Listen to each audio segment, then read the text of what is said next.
السلام علیکم ورحمۃ اللہ وبرکاتہ۔ رمضان ختم ہونے والے ہیں، چند گھنٹے باقی ہیں۔ رمضان کے جانے کا غم اور افسوس ہے، لیکن دوسری طرف عید کے آنے کی خوشی بھی ہے۔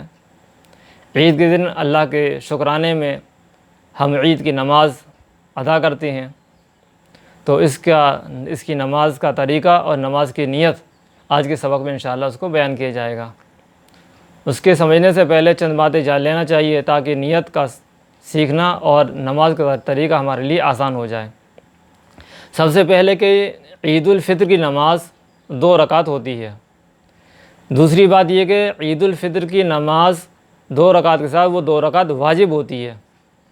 تیسری بات یہ کہ ان 2 رکعت میں 6 زائد تکبیر ہوتی ہیں، یعنی 6 تکبیریں زیادہ ہوتی ہیں۔ تکبیر یعنی اللہ اکبر کہنا 3 مرتبہ پہلی رکعت میں زیادہ ہوتا ہے اور 3 مرتبہ دوسری رکعت میں زیادہ ہوتا ہے۔ پہلی رکعت میں سبحانک اللہم کے بعد پڑھی جائے گی 3 مرتبہ، اور دوسری رکعت کے رکوع میں جانے سے پہلے پڑھی جائے گی۔ اب نماز کی نیت کہتے ہیں دل کے ارادے کو، لیکن پھر بھی ہم زبان سے ان الفاظ کو ادا کرتے ہیں۔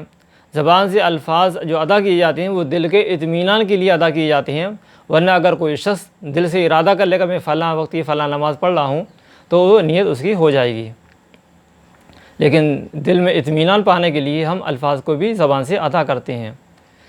تو نماز کی نیت یہ ہے کہ نیت کرتا ہوں میں 2 رکعت نماز عید الفطر واجب 6 زائد تکبیروں کے ساتھ، واسطے اللہ تعالیٰ کے، منہ میرا کعبہ شریف کی طرف، پیچھے اس امام کے اللہ اکبر کہہ کے ہاتھ باندھ لیں گے۔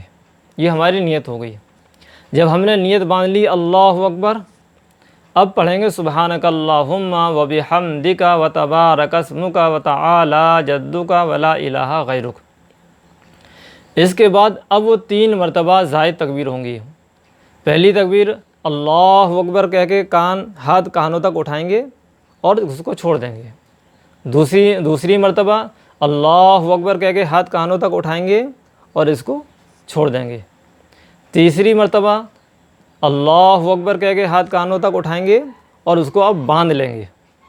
پھر امام صاحب قرات کریں گے، یعنی الحمد شریف اور سورت پڑھیں گے، اس کے بعد رکوع اور سجدہ ہوگا۔ اس طرح پہلی رکعت مکمل ہو گئی۔ دوسری رکعت میں جب ہم کھڑے ہوں گے تو کھڑے ہو کر سیدھے ہاتھ باندھ لیں گے۔ اس کے بعد امام صاحب قرات کریں گے، یعنی الحمد شریف اور سورت پڑھیں گے۔ اس کے بعد رکوع میں جانے سے پہلے اب 3 مرتبہ تکبیر زائد کہنی ہے۔ اللہ اکبر کہہ کے ہاتھ کانوں تک اٹھائیں گے اور اس کو چھوڑ دیں گے۔ دوسری مرتبہ اللہ اکبر کہہ کے ہاتھ کانوں تک اٹھائیں گے اور چھوڑ دیں گے۔ تیسری مرتبہ اللہ اکبر کہہ کے ہاتھ کانوں تک اٹھائیں گے اور اس کو چھوڑ دیں گے۔ 3 زائد ہو گئی۔ اب جو رکوع کی تکبیر بولتے ہیں اللہ اکبر کہہ کے ہاتھ گھٹنوں پہ لے جائیں گے اور رکوع کریں گے۔ چوتھی مرتبہ میں ہاتھ نہیں اٹھائیں گے، بلکہ 3 مرتبہ جب تکبیر ہو جائیں گی رکوع میں جانے کے لیے صرف اللہ اکبر کہہ کے ہم رکوع میں چلے جائیں گے۔ اس طریقے سے پھر باقی رکوع و سجدے ہوں گے اور قائد آخیرہ ہوگا، نماز مکمل ہو جائے گی۔ اس کے بعد خطبہ ہوگا، اور خطبہ سننا بھی ضروری ہے، نماز کا تتمہ اور نماز کی تکمیل ہے۔ جمعے میں خطبہ نماز سے پہلے ہوتا ہے اور عید کی نماز میں خطبہ نماز کے بعد ہوتا ہے۔